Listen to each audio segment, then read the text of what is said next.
ডিম ভুনা করছি। ডিম ভুনার জন্য আমি পেঁয়াজটা সুন্দর করে ভাজি করে নিব। তো এর ভিতরে একটা তেজপাতা সেন্ট হওয়ার জন্য দিয়েছি এবং একটু জিরা দিয়েছি, আর হলো তেল দিয়ে এটা আমি সুন্দর করে ভাজি করে নিব।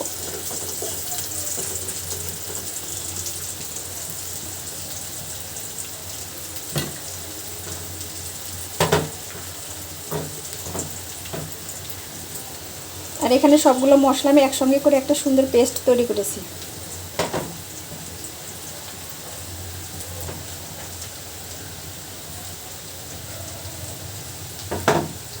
পেঁয়াজটা আর একটু ভাজি করি, একটু লাল লাল করে ভাজি করলে ভুনাটা খেতে ভালো লাগবে।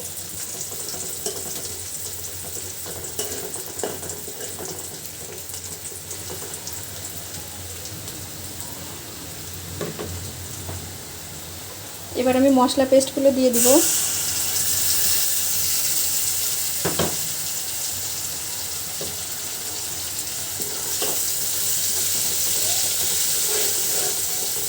মশলাটা সুন্দর করে কষিয়ে নিব।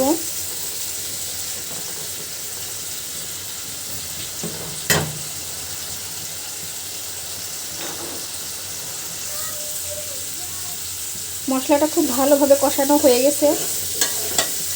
এই যে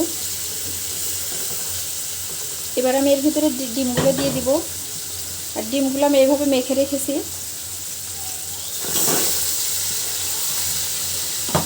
ডিম ভাজি করব না, ডিমগুলো আমি সুন্দর করে একটুখানি আদা, একটুখানি রসুন, একটুখানি জিরা বাটা দিয়ে, হলুদ দিয়ে, মরিচ দিয়ে মেখে রেখেছিলাম প্রায় 5 মিনিটের মতো। তো আমি এবার ডিমটা সুন্দর করে মশলার সঙ্গে কষিয়ে নিব।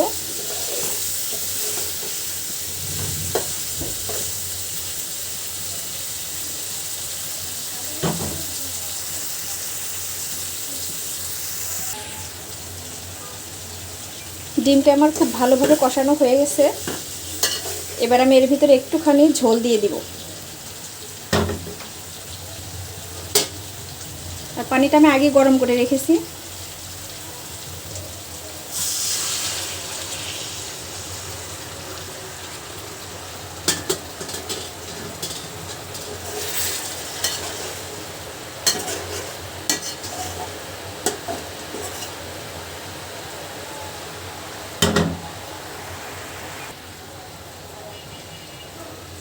এবার একটু ঢেকে দিব।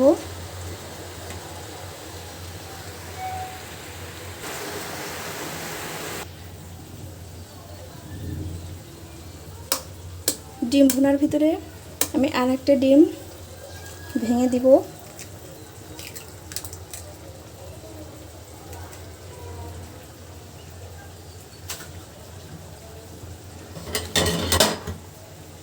দিয়ে একটুখানি ঢেকে দিব।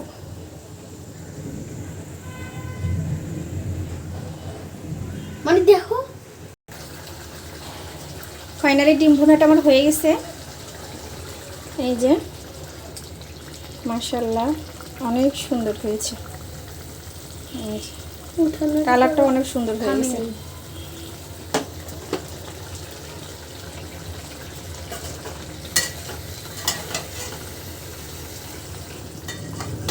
ঝোলটা একদম গাঢ় হয়ে গেছে, একবারে লাল না।